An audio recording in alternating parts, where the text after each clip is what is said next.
Welcome to Wrist Check Podcast, everybody. We're here with a special episode, one that we're super excited for. We have Edouard Meylan, CEO of H, Moser Cie. How you doing, Ed? I'm good. How are you? I'm good. I'm happy you finally made it happen. We've been talking about it for a while, finally doing it. Yeah. Before we get into all the details and stuff, Wrist Check, what are you wearing?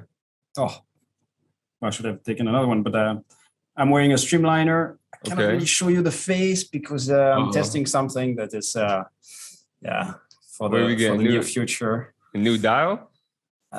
Maybe we're trying different things. We unfortunately we will have to discontinue the Green Dragon as we know it at the end of 2022.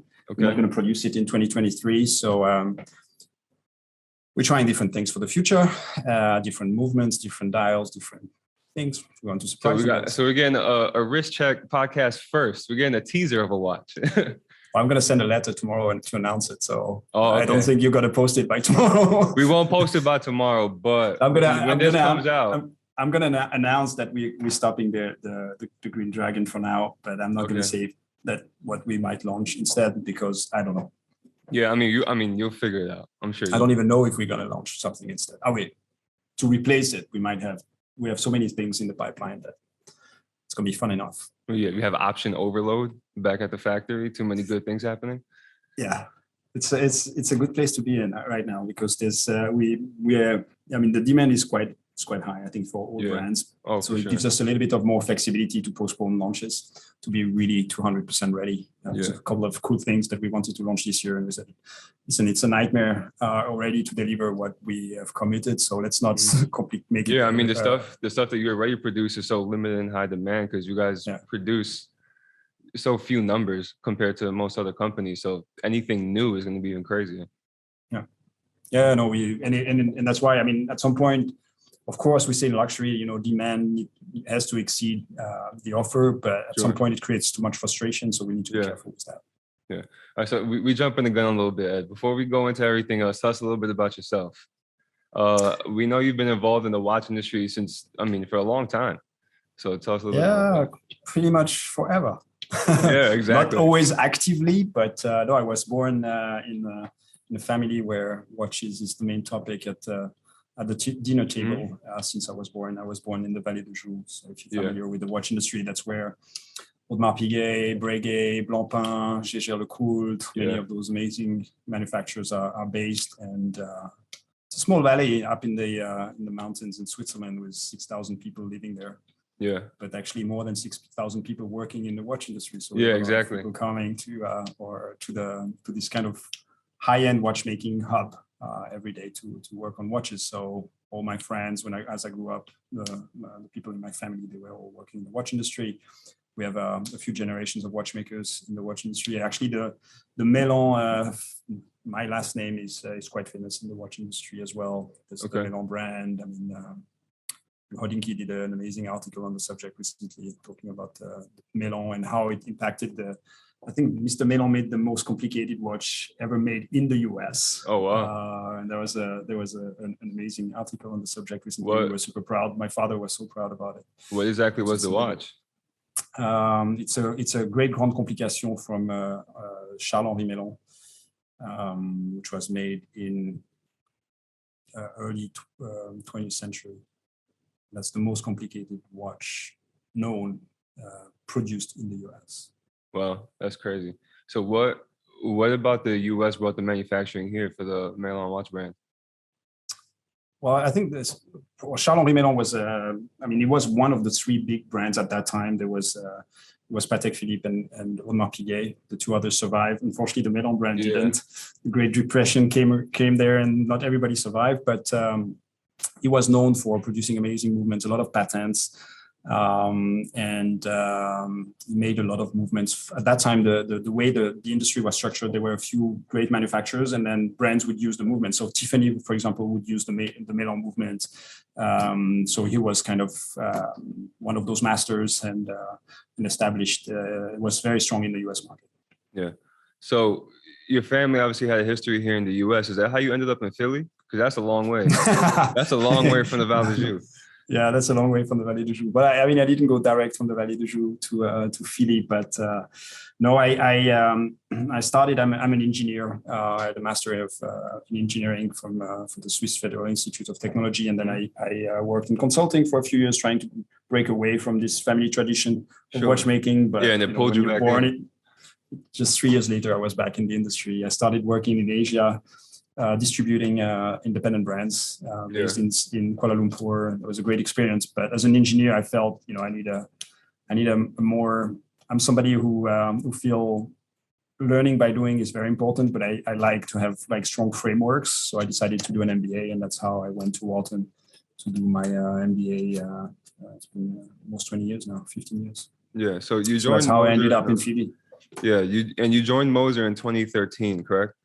Yeah, we acquired with my brother and my father, my family in 2012, exactly 10 years ago. We were now in the process of studying the project exactly 10 years ago. And then in September, October 2012, we acquired the majority. And then I started working in the background. I was lucky enough that there was somebody in charge of doing the dirty work because the brand was going bust. So we had to clean, we had to reduce number of people, we had to sell a lot of assets, we had to clean everything. So I was more in the background there, and somebody else doing the very difficult work. And then I took over the role as CEO in I think it was March 2013 when we started really rebuilding. Once the base was a little bit cleaner, there was still a lot of cleaning to be done, but it was less about, unfortunately, laying off people and selling assets.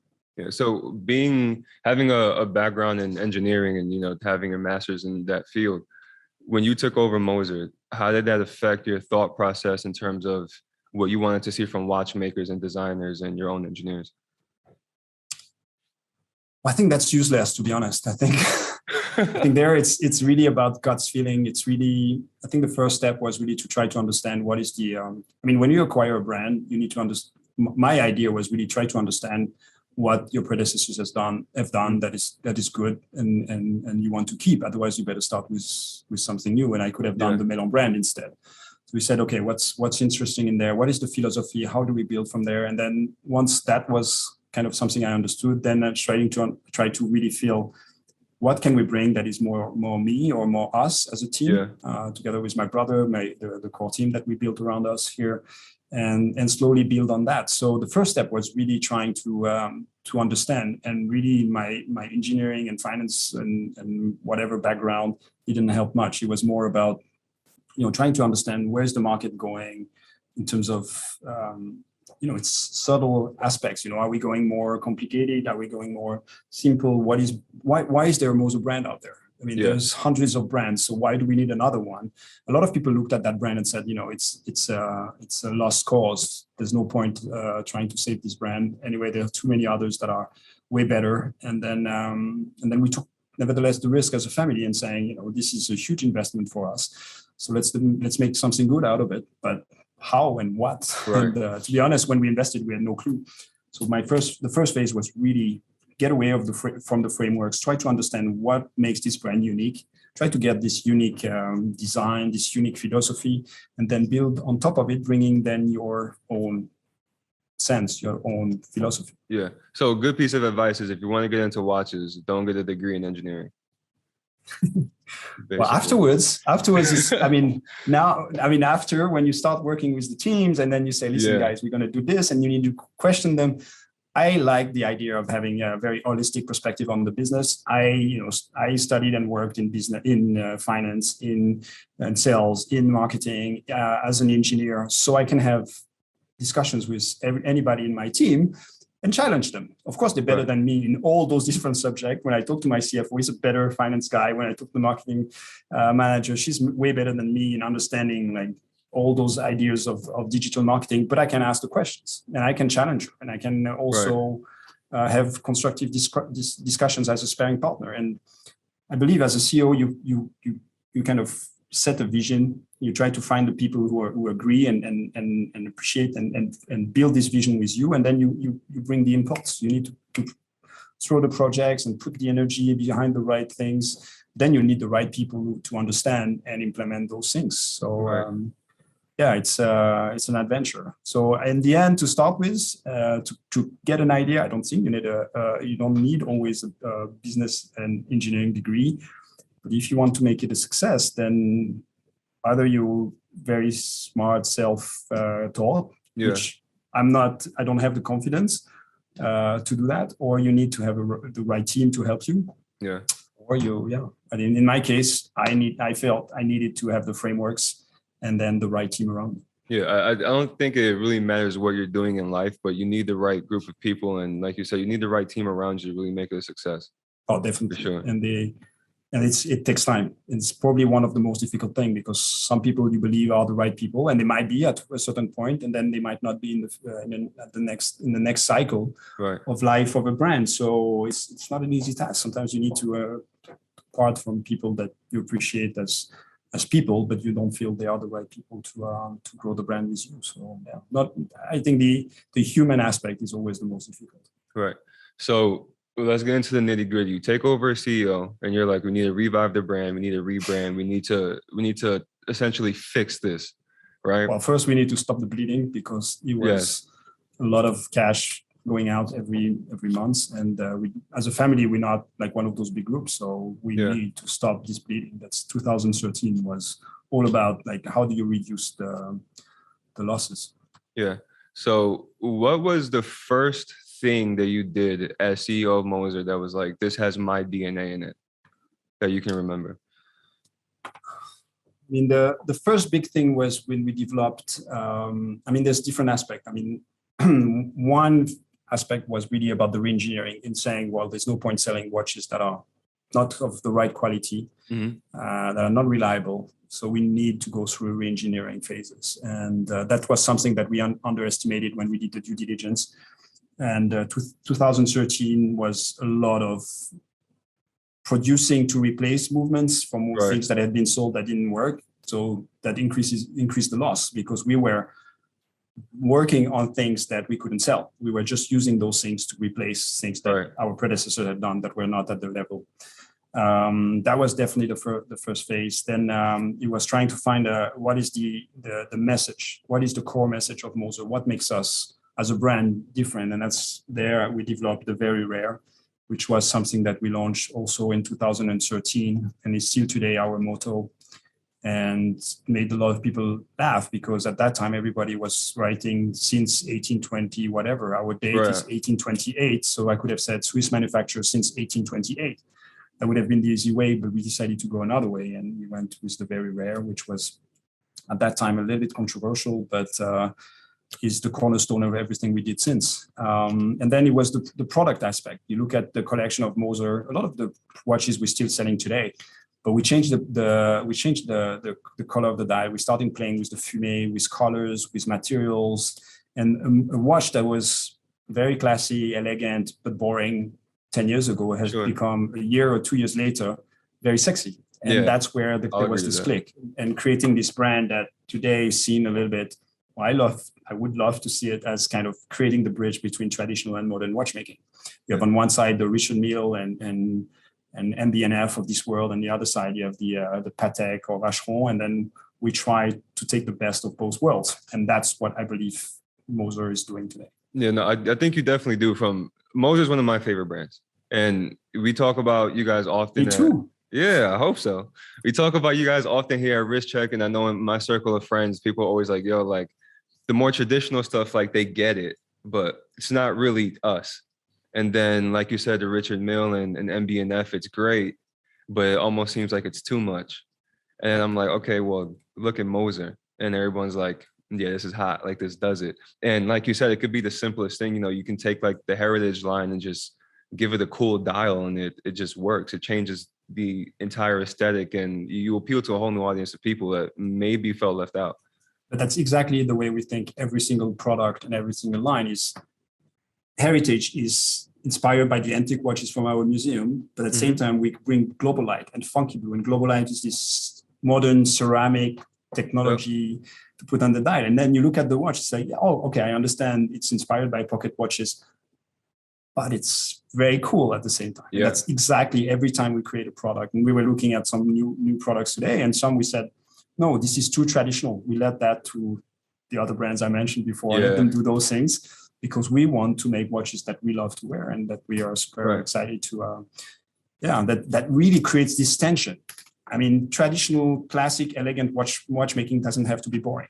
And it's way too often too boring. And it works with the older generation, maybe. Yeah. I think today people want something more, I would say, relevant to what and it's also fun from a brand perspective too. It's like, obviously you guys take yourself very serious as a business, but from a consumer standpoint, it doesn't look or feel that way, right?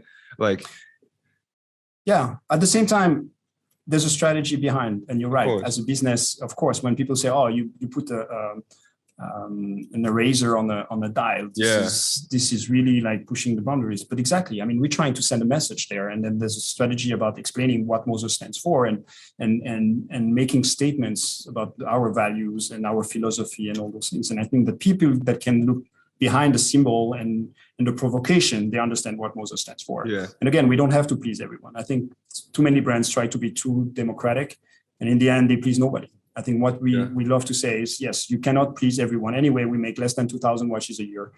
So we don't need millions of people to like what we do, but we need people to love and be excited and be surprised and be about what we have created with Moser. And if it means some people being upset and going on social media behind their computer and insulting and saying it's the worst design they have ever seen, it's fine. I'll never understand that.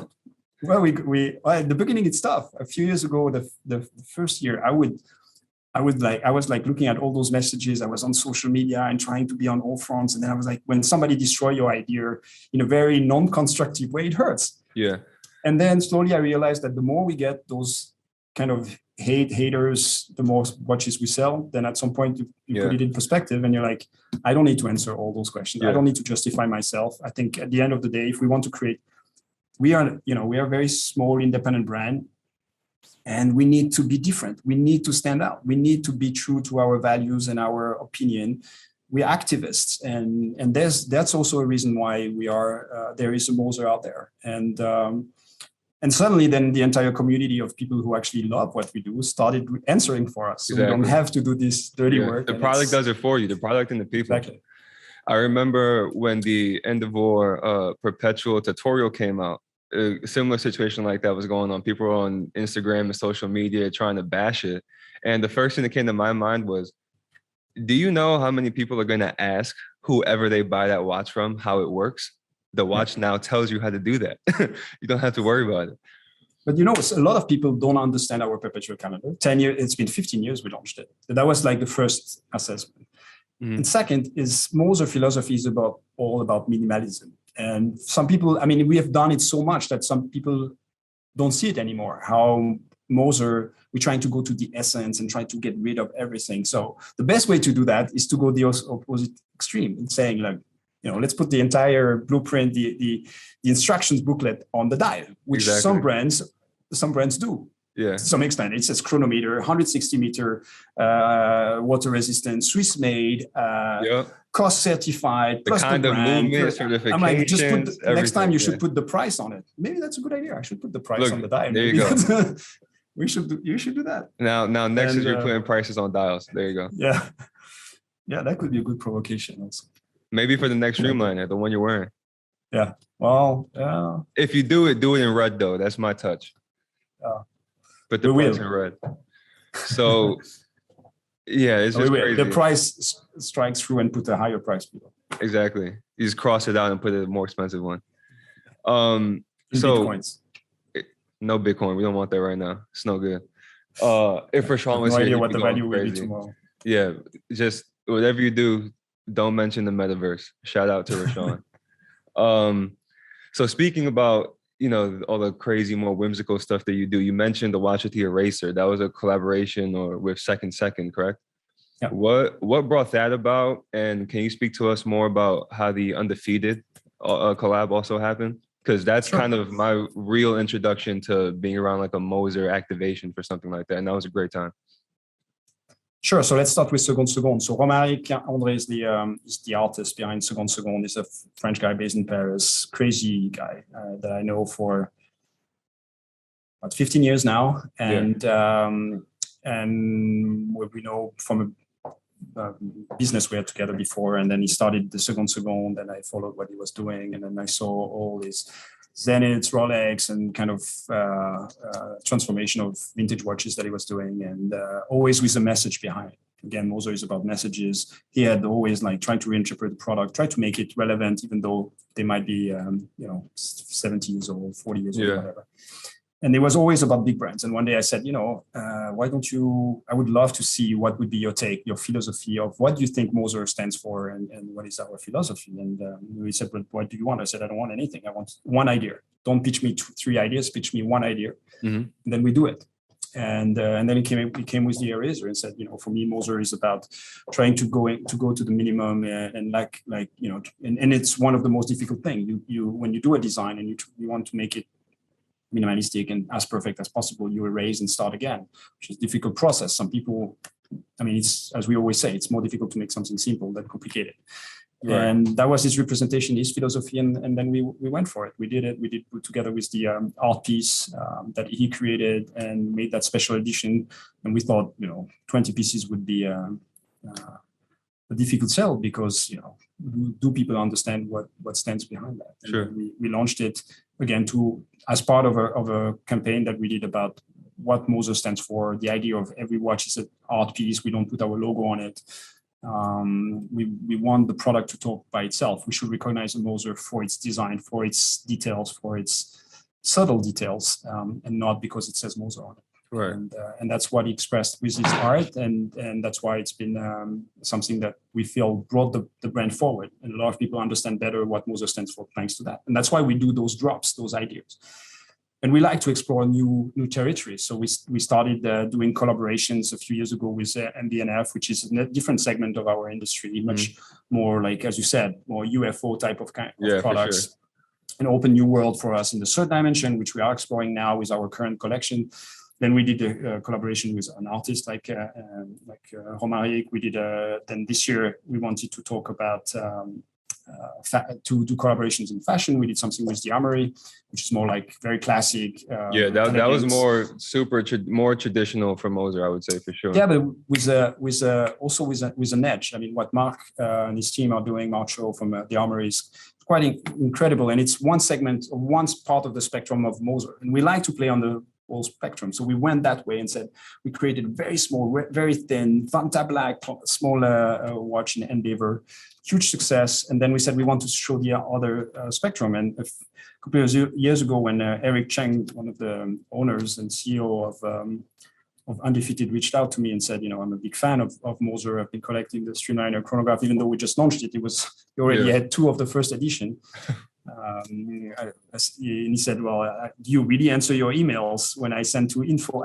And actually I did. And then we started discussing, and then we had a few Zoom calls to get to know each other because I like what he does. Yeah, of course. And then we said, why don't we do something together? And to be honest, what I had in mind at that time, and it's going to make people laugh and say this is ridiculous, but the same way I see like Patek doing a collaboration with Tiffany, for example, that for years has been going on, I feel like Undefeated could have been or could be Moser Tiffany, where we have like this kind of, as part of our collection, this small curated number of watches every year or every second year or whatever that are made with a special design that is different, pushing the boundaries. Again, when we start a brand like Moser, we're talking to a very small circle of very, very knowledgeable collectors. Right. And all the brands are talking to the same people. So my strategy from day one was, let's get out of this. Let's continue to talk to those people, but let's get to get as many people as possible to understand what is independent watchmaking, creativity in our world, and get to kind of educate them about high-end independent watchmaking.